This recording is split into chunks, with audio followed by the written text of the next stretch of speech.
Тебе Алена написала уже? Да, он предупредил, что позвонишь. Хорошо. В общем, у нас были совместные учения с Беларусью у бригады. Мы уезжали на них, это ты в курсе, да, вы там общались? Да. Вот, нас, короче, обманули. На самом деле мы не на совместных учениях. А эти учения якобы закончились, и наше правительство дырявое погнало в Украину. То есть мы пересекли незаконную границу. Вот, я сейчас нахожусь в плену в Украине. Мне надо донести информацию, чем быстрее она разнесется по России, ну, грубо говоря, да, через СМИ большие, через, может быть, какие-то... Короче, нужно сообщить, что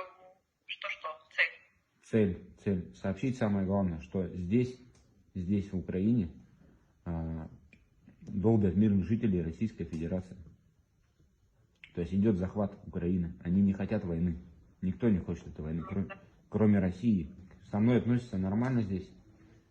То есть меня кормят, там, сигареты я курю, ну, если я курю. Тепло одевают, там, приодевают. То есть, ну, то есть относятся по-людски.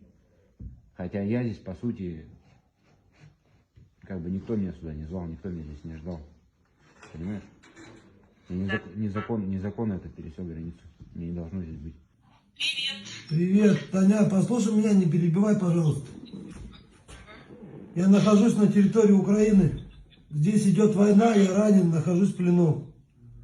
Короче, тут виноваты не украинцы, как говорят нам, а наоборот наши виноваты, наши вторглись.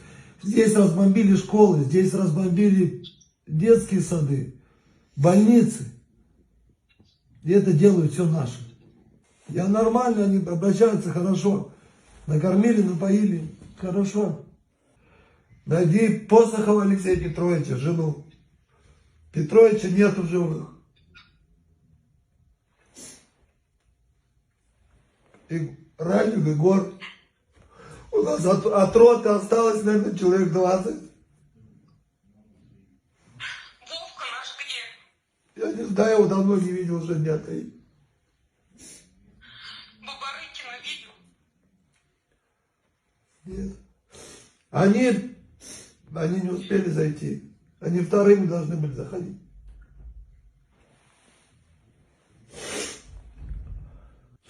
Они не хотят войны. Здесь, Таня, здесь хорошие ребята.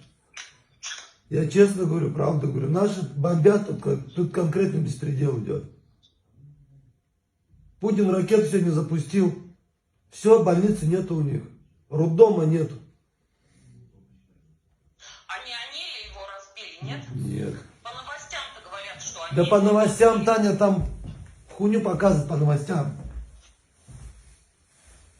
Все, не плачь. Надо как максимум распространить, Таня, всем сказать. Показать это видео, ехать в армию, показывать, где мы, комитет солдатских матерей, везде. В интернете, везде, на работе всем рассказать. Со мной здесь в плену Корунов. Серега Корунов жене передай.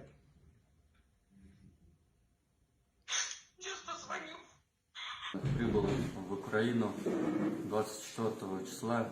Вот сейчас нахожусь в Украине в плену, так как у нашего командования никакой тактики нету. Не ведем бои, просто выживаем тут. Ничего такого мы здесь не сможем сделать, ничего у нас не получится, потому что наша команда управлять не может. Питание здесь плохое, обеспечение здесь плохое. Так что, пацаны, там, кто остался в России, пишите к черту аэропорта, не едьте сюда, оставайтесь там, лучше останетесь со своими семьями, дома будет лучше. Здесь вы все ляжете. Здесь Украина, мирный народ, я вот видел, как они живут, видел, как они друг за друга стоят. Нету здесь никаких бандеровцев, никаких бандитов здесь нету. Хороший мирный народ. Это мы их атаковали, они к нам не лезли. Так что, пацаны, сидите дома, а лучше вообще увольтесь и идите, поднимайте народное хозяйство.